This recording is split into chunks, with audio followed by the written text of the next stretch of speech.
Jaqueline Silva.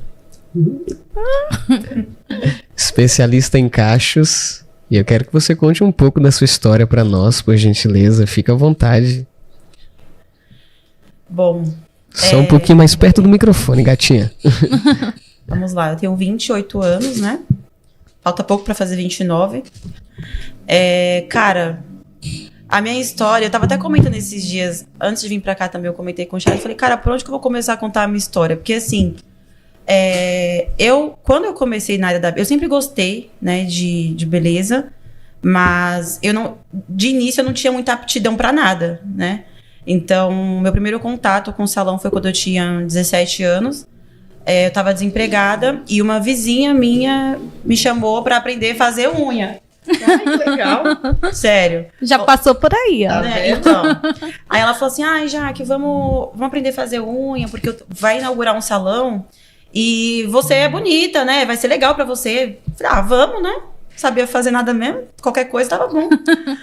Aí, enfim... Foi lá, me ensinou a fazer unha, fui fazer o teste. Gente, eu pegava na lixa assim, ó. Tremendo. Não passei no teste, Não passei no teste. Aí, Deus sabe de tudo. Aí a dona do salão, só que ela gostou de mim. Ela falou assim, Jaque, pra unha você precisa treinar mais um pouco, né? Então, mas vamos ficar aqui como auxiliar, ajudante geral. Nunca vi ajudante geral em um salão, você já viu? Nunca vi. Ela criou essa profissão pra mim. Aí eu falei, tá bom, eu vou, né? Aí eu fiquei lá, aprendi a fazer spa e tal, e ficava circulando pelo salão. Aí essa mesma vizinha decidiu que eu tinha que fazer curso de depilação. Aí eu falei, vamos, né, depilação dá dinheiro. Eu falei, bora fazer depilação. Na época dava dinheiro mesmo, né? Aí fui. Menina, primeira aula prática que... eu fiquei com nojo. Falei, não vou colocar a mão aí, não. Não vou colocar a mão aí, não. Não deu certo. No curso mesmo já saí sem certificado. Aí, ok. Aí eu falei, cara, eu não tenho vocação pra isso, não. Aí a manicure que tava lá falou assim, Jaque. Ela falou, gata, vem cá, o nome dela era Kênia. E cabelo, você já pensou em fazer? Eu falei, eu gosto de fazer cabelo. Eu faço chapinha na minha mãe, nas minhas irmãs e tal. Então vamos fazer cabelo e tal. Eu falei, vamos. Ela, vem aqui lavar meu cabelo. Aí ela foi lá, deitou no... O nojo de novo. Não, aí eu fui com gosto, né? Eu queria me destacar em alguma coisa, cara. Essa era alguma coisa tinha que dar certo. Aí fui lá. Peguei o cabelo dela, esfreguei a cabeça, do jeito que eu tava me ensinando. Aí achei que tava dominando já, né? Peguei, dei uma esfregada assim nas pontas. Ela, gata, você vai acabar com o meu cabelo? Eu falei, pronto, não tenho vocação pra nada aqui dentro. Aí, enfim, fiquei lá jogada de novo, né? Aí saí de lá, engravidei. Muito tempo depois. Eu continuei fazendo a chapinha no pessoal e tal. Aí, depois de um tempo, já fazia alguns anos, acho que uns... Deixa eu ver, 18, eu engravidei com 20, 17, 18... 3 anos depois, mais ou menos. Aí eu engravidei e eu trabalhava no MEC nessa época, né? E aí, depois que eu ganhei o Vitor Hugo, eu falei, cara, eu não quero mais trabalhar com isso. Por quê? Porque eu entrava no serviço... na época eu já gerenciava, então eu entrava lá 4 horas da manhã, às vezes, chegava assim, quem trabalha no MEC é louco, né? Então a gente pulava os quiosques lá, os muros do quiosque. MEC patrocina nós. Patrocina. A gente pulava lá a janela do quiosque pra entrar, preparar a máquina, fazer manutenção antes de abrir a loja. E eu falava, cara, eu entro no serviço 4, 5 horas da manhã, eu saio do serviço, sei lá que horas, não tinha hora, era a hora que dava. E eu tinha um bebê. Então eu falei, eu preciso fazer alguma coisa. E aí foi quando tive a ideia, eu falei, cara, eu vou voltar a fazer cabelo. Só que eu preciso me profissionalizar, né? Porque não tem condições de fazer cabelo por intuição. Aí fui na Teruya, né? A Teruya foi a primeira escola que eu estudei. É uma escola japonesa, né? Fica ali em Santo Amaro. Então vocês devem imaginar que é um público um pouco difícil, que era tipo R$5 pra fazer o cabelo. Então você imagina, né? Bem acessível. Sim, sim. E nessa época eu já tinha passado pela transição. E cara, lá ia muita japonesa. E eu já era cacheada e a japonesa queria fazer o cabelo comigo. Eu quero fazer com aquela menina de cabelo cacheado, permanente afro. Nossa. Então, eu fiz muita permanente afro, trabalhei muito com permanente afro na Teruya. Depois eu comecei a fazer mechas, cortes, tudo lá, né, em Santo Amaro. E aí eu peguei o gosto por estudar, comecei a estudar. E fiquei um período longe da profissão. Foi a época que eu me separei do pai do Vitor. Então eu precisava de um emprego fixo, né? Já tinha passado por alguns salões já. E não era um salário fixo, não era tão boa também, né? Eu ficava, tipo, começava a fazer uma mecha 10 horas da manhã, acabava a mecha 10 horas da noite. Então, Nossa. assim, cobrava R$200, gente. Como que sustenta um filho com R$200? Não sustenta. Aí eu falei, cara, eu vou voltar pra minha profissão de de gestora de fast food. Aí voltei. Só que aí eu conciliava fast food com cabelo. Aí teve aquela fase que eu acho que todo mundo passa, né? Acho que todo filho passa por essa fase de a gente querer impressionar os nossos pais. E eu sempre fui muito estudiosa, sempre gostei muito de estudar. E aí eu decidi que eu ia fazer uma faculdade. Aí eu desviei completamente o meu foco. Estudei para engenharia, fiz 5 semestres Nossa, bastante. de engenharia elétrica. E decidi. Aí meu pai ficou doente, enfim. Voltei a fazer cabelo. Aí voltei a fazer Te cabelo. chama, né? Desde o início. Desde o Não início. deu certo. Não, vai pra lá. Não deu, vai pra lá. Exato. Nossa, chama! Voltei a fazer cabelo. Aí, trabalhava no Pizza Hut, fazia cabelo. Trabalhava, fazia cabelo. Começou a pandemia. E eu falei, cara, agora começou a pandemia, eu não sei o que eu vou fazer. Aí eu participava aqui das lives da igreja, né? Vinha das lives. E aí, durante uma dessas lives, estava conversando a Ítila e a Ju, do Vini. E a gente começou a falar de cabelo e tal. Eu falei, eu já fui cabeleireira um dia. Nossa. Aí a Ju falou assim, já foi cabeleireira? Eu falei, já e tal, tem uns produtos muito bons, mas acho que eu até tenho lá em casa, se você quiser eu faço. Aí ela falou, quanto você cobra? Eu falei, não sei, R$50. Chamou de... Não tinha noção Eu ainda. não tinha, porque eu tinha uns produtos da época que muito tempo atrás eu fazia. E aí ela falou assim, eu vou querer fazer. Aí a Ítila falou, faz meu cabelo também, a gente posta pro pessoal da igreja e tal, tava na pandemia, afastada do serviço. E aí foi assim que eu voltei pra área. Aí as meninas começaram a indicar, comecei a fazer progressiva, na época eu não era especialista em cacho ainda, mas já fazia cabelo cacheado. E aí eu tive uma infiltração pulmonar, de tanto fazer progressiva. E aí eu fazia cacho progressiva, tive infiltração pulmonar, então eu já tenho asma, então eu já fiquei um pouco preocupada com a minha saúde. E aí depois eu voltei a trabalhar, registrada. Continuei, na verdade, né? A pandemia cessou um pouquinho e aí a gente voltou a trabalhar presencial. Continuei nos dois. Aí eu vim pro culto, um dia de domingo, eu lembro até hoje desse culto. Acho que era um culto de ceia, se eu não estiver enganada. E aí, antes de vir pra esse culto, eu tinha falado pra Dani, eu falei, cara, eu queria muito conseguir ter mais tempo pro vida. Eu não consigo, eu sou muito chorona. Fica bom. Fica à vontade. Aí eu falei, cara, eu queria muito ter tempo pro meu filho, só que eu não tenho, né? Porque eu não tinha condições financeiras pra isso, pra depender, né? Tipo, meio que da sorte. Eu não tinha também um marido na época, né? Eu era solteira, então eu me vi numa sinuca. Tipo assim, eu vou fazer o quê? Eu já era noiva do Charles já na época. E eu falei, cara, eu não vou pedir pro Charles me ajudar com um filho que não é dele. Ele não tem essa responsabilidade. Uhum. Aí a Dani falou assim, amiga, lá no fundo a gente tava sentada. Ela falou, amiga, ora, Deus, ele vai fazer você ser mandada embora desse serviço. Eu falei, amiga... Cara, eu lembro dessa época, mano. Você compartilhava tanto comigo isso. Uhum. Você falava, Davi, me ajuda em oração que eu quero ser mandada embora do serviço. Exato. Tinha culto aqui à noite e a Jaque via as lives da igreja, ela mandava fotos chorando pra gente, falando, eu queria estar aí. Exato. Eu queria estar aí. Eu lembro desse tempo, cara. Foi bem nessa época mesmo. E eu lembro que foi uma época, assim, da minha vida que eu realmente, assim... Hoje eu oro, mas naquela época eu orava mais. Porque eu tava com o meu processo de divórcio, já fazia algum tempo, né? Foi um divórcio amigável. Sim. Já fazia 5 anos que eu tinha me separado, mas não tinha saído dos papéis. E eu queria muito colocar minha vida no altar. Eu queria muito... eu conheci uma pessoa muito, muito legal, que era o Charles. A gente conversava muito sobre família. E, cara... Oh, gente, que lindo. Gente. Que homem. E eu falava, cara, eu quero viver isso. Eu quero viver eu quero viver na presença de Deus. Eu quero colocar minha vida no altar. E eu quero casar, eu quero fazer as coisas certas, mas não tava, sabe, rolando. E aí a Dani falou isso pra mim, eu falei, amiga, difícil. Vou orar, mas é difícil. Porque eu nunca vi fast food mandar ninguém embora. Nunca Fala vi. que é um lugar bem... E eu era gerente 3 anos como gestora. Já Ainda mais se pouco desempenhar mais. bem, aí que não sai mesmo. Pois, menina, aí eu vim pra igreja. No domingo. E, cara, é muito raro eu ver o pastor Beto profetizar pra alguém. E aí foi no final... É raro mesmo, viu? É raridade. Foi na hora do culto, assim, da palavra, ele desceu do púlpito, ele pegou na minha mão e ele falou assim, eu vejo na mão do homem, eu vejo o homem assinando os papéis que te priva de estar na presença. Meu Deus. Eu falou desse jeito. E aí isso foi no domingo. E na sexta-feira eu fui mandada embora. Meu Deus. E Meu aí Deus. foi pouco, mais ou menos assim, meses depois. Acho que um mês depois, meu divórcio saiu. Meu Deus. E aí o Charles falou, a gente vai casar. Assim que saiu os papéis, o Charles falou, a gente vai casar. Aí a gente foi marcar o casamento, voltamos de lá casado. Casou, nós Isso vamos é casar. verdade. Casou mesmo. Foi cada... Eles foram comprar pão e voltaram casados. Juro. Pra não ter oportunidade de desistir. Juro, de verdade. Eu tava aqui na igreja, eu lembro muito bem desse dia. Eu tava aqui na igreja, do nada, a Jaqueline e o Charles postam uma foto no cartório. A Dani e o Hugo como testemunhas. Falei, os casaram? E a Dani e o Hugo sempre ali com a gente, ó.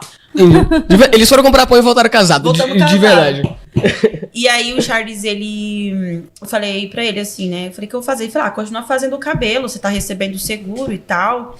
Aí eu falei, vou fazendo, né? Aí quando a pandemia passar, eu procuro um emprego. Aí, beleza. Por quê? Porque, gente, eu cresci, minha família é toda nordestina, né?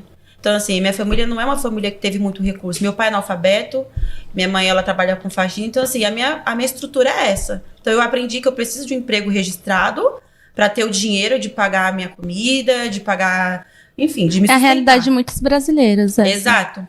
Então, isso teve um peso muito grande na minha vida. Eu tive muito problema com crença limitante. Até hoje eu trabalho para destruir um pouco disso, sabe? Mas hoje eu tenho muito menos. Então, eu falei, ok.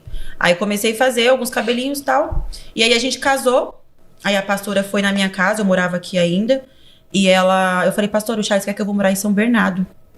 Só que as clientes que eu tenho tá aqui. E eu fazia, tipo, sei lá, uns R$200 por semana. muita cliente. Todas as minhas clientes estão aqui. Quantas você tem? 2, pastora. Mas tá tudo aqui. Minha irmã e minha prima. Real, real, verdade. A minha irmã e a minha prima eram as minhas clientes fixas. Não é meme. Desceu a revelação aqui, gente. Eu chutei de verdade. As minhas clientes fixas eram minha irmã, minha prima, a Ju e a tia da Ju, do Vini. E a Thalita do Samuel. Gente, Thalita do Samuel rodou comigo todos os salões que eu trabalhei, cara. Todos os salões. Ela ia como minha modelo. Eu não tinha cliente, eu falava, Thalita, vem aqui fazer o cabelo pra mim te postar como modelo. Quanto que é? 50? Tudo era R$50. Tratamento R$50, médico, tudo era R$50. Só mais pertinho, Jaque, só mais pertinho. Aí a Thalita, enfim, né? Aí eu continuei fazendo os cabelos e tal. E aí eu fui morar. Aí a pastora foi na minha casa, orou e falou: minha filha, você vai casar? Você tem que acompanhar o seu marido. A palavra de Deus diz que a bênção do Senhor nos seguirão aonde nós formos. Você crê? Eu falei, eu creio. Aí ela pegou na minha mão. Cara, eu tenho um apego tão grande com a minha mão. Sem brincadeira. Eu falo, minhas mãos, elas são ungidas. Aonde eu coloco minha mão é abençoada. E Glória é verdade. a Deus. Glória a Deus. As minhas clientes, elas falam sempre isso. Cabelo cresce rápido. Já cortou, o cabelo cresce rápido. Amém, Deus abençoa. E ela orou. E eu tomei posse. Falei, aonde eu for, eu vou prosperar. Ela me contou, acho, essa história que ela fez, pegou nas suas mãos, ungiu as suas mãos. Você tinha chamado ela, abençoou ela com tratamento capilar, eu acho. Isso mesmo. Aí ela foi e orou nas suas mãos. E a partir disso, você mesma fala que destravou algo, Foi. né? Aquela oração que a pastora fez ali na sala da minha casa, ela teve um poder muito grande, né, sobre a minha vida. Eu tomei posse mesmo. O que o pastor Beto falou, do papel que estava sendo assinado, eu não sabia muito bem o que era, mas eu fiquei assim. Assim como a Camila também. Uma cama. E a oração da pastora. E aí eu fui pra São Bernardo. E sem brincadeira, em São Bernardo, do nada, a tia dele, que eu nem conversava, apareceu a mulher que fazia a sobrancelha dela. E essa mulher me chamou pra trabalhar com ela. E eu fui, fiz cliente em São Bernardo. Aí eu vinha pro Grajaú, tinha cliente no Grajaú. Meu Deus. Então, assim, foi desse jeito. E A bênção realmente acompanhou. a bênção realmente me acompanhou. E aí foram acontecendo, né? Mas eu ainda era muito pequena, então tinha muita insegurança. E aí eu comecei a construir aqui na garagem de casa. Eu trabalhei em um salão, tive uns problemas. Falei, eu não vou trabalhar, não vou mais aceitar essa humilhação. Vou sair, vou trabalhar em casa, eu vou a domicílio. Aí o Charles, tem certeza que a gente tá muito longe? Eu falei, tenho certeza. Fui pra garagem de casa, um casal de amigo muito especial. Não vou falar o nome deles, que eles pediram pra não mencionar. Emprestaram o cartão de crédito deles, porque a gente realmente, eu e o Charles, a gente tava numa situação de dinheiro que vocês não têm noção, gente. Não tinha. Hoje as pessoas falam pra gente assim, nossa, como é legal, né? Você e o Charles. Gente, eu e o Charles, quando a gente casou, já teve mês, assim, que era só o dinheiro dele, eu não tinha dinheiro. Então era ele sustentava eu, o Vitor Hugo e o aluguel. Ele nem gosta de falar nisso, né? Mas a gente já chegou a passar mesmo, assim, de não conseguir nem comprar a mistura. E esse casal de amigo falou assim, ó, ele conversou, a gente vai emprestar o cartão, que eu queria fazer o salão na garagem. Só que sabe como que eu sou, né, amiga? Pode atrasar, se atrasar, eu perco a amizade. Perca a amizade. Perco a amizade. Falei, não, a gente sabe. Aí o Charles sujou o nome dele pra pagar o meu sonho. Oh, meu Deus. Que coisa. E aí começou, eu falei, Charles, eu não quero mais isso não, eu vou desistir. Porque eu não tinha cliente, cara, não tinha cliente. Nada que eu fizesse trazia cliente. Eu postava no Instagram, não tinha cliente. Pedia pra comentar, não comentava. Não tinha cliente. Aí eu falei, eu vou fazer uma entrevista. Aí ele, mas o pastor profetizou que Deus ia fazer uma coisa grande. Eu falei, mas Deus tá demorando. Aí eu fui e fiz uma entrevista numa padaria lá perto de casa. Entreguei o currículo. No outro dia a mulher me chamou. Fiz a entrevista, passei na entrevista. Eu falei, quanto que é o salário? Aí eu falei, o salário é R$1.600. É muito bom. Na época, eu trabalhar de atendente, R$1.600. Aí ele, você não vai. Eu falei, eu vou. Eu falei, você não vai. Você não crê no que Deus falou com você, não? Eu falei, amor, eu creio, mas a gente tem que fazer por onde? Pois nesse mesmo dia, eu vim aqui entregar buscar umas coisas na casa da minha mãe, que era da minha casa, e eu fiz R$1.600 na garagem. Meu Deus! Lembra disso? Cara, foi cravado, assim, o dinheiro. Aí eu falei, Deus quer falar alguma coisa comigo. Não vou... Meu Deus, gente, eu posso pular aqui e dar uma glória? Meu Deus! Foi desse jeito. Aí eu falei, cara, não dá. Aí a gente decidiu tacar para um projeto. Aí saí do salão, fiquei na garagem, comecei a postar. Fiquei um mês na casa da minha mãe para economizar a condução, que a gente já não tinha dinheiro para nada, não dava para gastar a condução. Fiquei na casa da minha mãe um mês e a gente casado se via a cada 15 dias. Levantamos a garagem, aí tem até um vídeo no meu Instagram, você chegou a ver, né, o chão grosso, eu fazia os cabelos, aí tinha que lavar cabelo, o lavatório vazava, molhava o chão, os cabelos grudados no chão, e eu morrendo de vergonha, rindo. Nossa, gente, uma loucura. Aí eu recebi um convite para trabalhar em um salão grande, um salão que é referência, né, aqui no Brasil. Hoje está sendo referência internacionalmente, né? E eu tenho um carinho muito grande pela Bianca, que foi a pessoa que me convidou para trabalhar lá, me deu essa oportunidade. E lá eu pude aprender mais, né? E, cara, dali eu comecei a ampliar minha visão, comecei a ajustar algumas coisas e tudo, Deus sempre falando comigo. Aí Deus usou a Raquel. Raquelzinha. A Raquel foi orar pela minha mãe. E aí ela subiu lá na garagem, eu tava na Bianca, mas eu ainda tinha garagem, eu não desfiz de nada, ficou tudo lá do jeito que eu montei, eu deixei. E aí a Raquel me pediu pra ajoelhar e ela Antoniara orar. Aí a Raquel colocou a mão na minha cabeça e falou assim, Deus vai te levar pra muitos lugares, pra lugares que você nem imaginava. Você não vai, ele falou assim, que eu ia estudar, você vai estudar em outras cidades, você vai atender em outras cidades, Deus vai fazer coisas grandes na sua vida. Eu falei, como? Casada, né? Eu falei, mas amém, né? Em outra cidade, o Charles não deixa nunca. E hoje eu sou, graças a Deus, uma referência, né? Na minha área. Nossa, muito, mas muito. E eu realmente atendo em outra cidade, eu tenho uma agenda fixa em Minas Gerais. E tem alguns outros projetos aí muito grandes que Deus tem preparado pra gente. Em breve eu vou falar um pouco sobre essas coisas mais pra frente. E tudo vem acontecendo assim de uma forma que eu não sei explicar. Hoje eu tenho um salão de 2 andares. Que eu nem postei ainda, é um spoiler, ninguém nem sabe. Eu nem sabia que era 2 andares. Exclusivo pro podcast Maranata. Só que eu não acreditei também nesse salão, não. Eu chamei o pastor pra lá na sala pequena, não foi? Peguei uma sala pequena. Você trouxe uma mensagem um dia... Que eu até que no final eu falei com a Morgana, eu falei, cara, você falou uma mensagem assim, Deus tem coisas grandes para as nossas vidas, mas a gente insiste em ficar no raso. Deus quer levar a gente para um passo maior, mas a gente não vai porque quer o raso. Aí eu falei, Morgana, no final do culto, falei, Morgana, que loucura, né? Porque eu tenho dinheiro para pagar uma sala pequena, mas depois dessa palavra eu vou comprar a sala que eu não posso pagar. Vou pegar a sala que eu não posso. É fé. Ai, gente, mas doideira. E aí eu peguei a sala pequena. Primeira semana que eu abri minha agenda, a sala não coube minhas clientes, ficou gente na porta do salão. Teve até a oração, os pastores foram lá orar, eles me chamaram, mas eu não consegui, mas eles me chamaram. Na sala menor, né? Isso, que falou que depois teve que ir na outra sala porque não tava comportando a primeira sala. Falei, gente, como Deus é... E aí, hoje as clientes perguntam pra mim, chega, Jaque, você saiu da garagem dentro? Eu falo, gente, era aquela sala ali, ó, pequenininha, só que não coube. Meu Deus. E sabe o que o dono do prédio falou pra mim quando ele foi alugar essa sala pra mim? Ele me entregou a chave da sala pequena e ele não é cristão, não. Aí ele falou assim, ó, eu vou te entregar essa chave e você vai ficar de frente pro seu sonho. Meu Deus. Gente, desse jeito ele falou pra mim. Falou assim, ó, você vai ficar... Deus, por que na minha vida as coisas não acontecem assim também? Não, de verdade, eu tô um pouco invejado com a forma como Deus tá tratando elas, Deus assim, vem com trazendo, todo né? respeito. Mas tá sendo muito específico a forma como Deus tá falando com elas. Assim, não, você vai assinar um papel, ok. A bênção vai te acompanhar, amém. Aí eu tô aqui, e aí, Senhor? E eu? Ô, mas Glória eu fiquei... a partir de quantos anos a gente atinge esse nível com Deus, assim? Mas eu fiquei por muito tempo me questionando também, sabe, Davi? Sobre muitas coisas que aconteciam na minha vida. Igual essa sala grande, mais uma vez, foi o Charles que entrou em ação, tá? Porque eu tava com dinheiro na conta depois, já que eu tinha que mudar, e eu não ia mudar, não. Aí o Charles foi instalar os espelhos lá com o sócio dele, né? E eles foram instalar os espelhos. E aí o sócio dele também é cristão. É pastor, né? Aí falou assim, mas por que a gente vai instalar esses espelhos aqui naquela sala pequena? Aí o Charles, porque a Jaqueline tá com medo de pegar a sala grande. Aí ele, medo?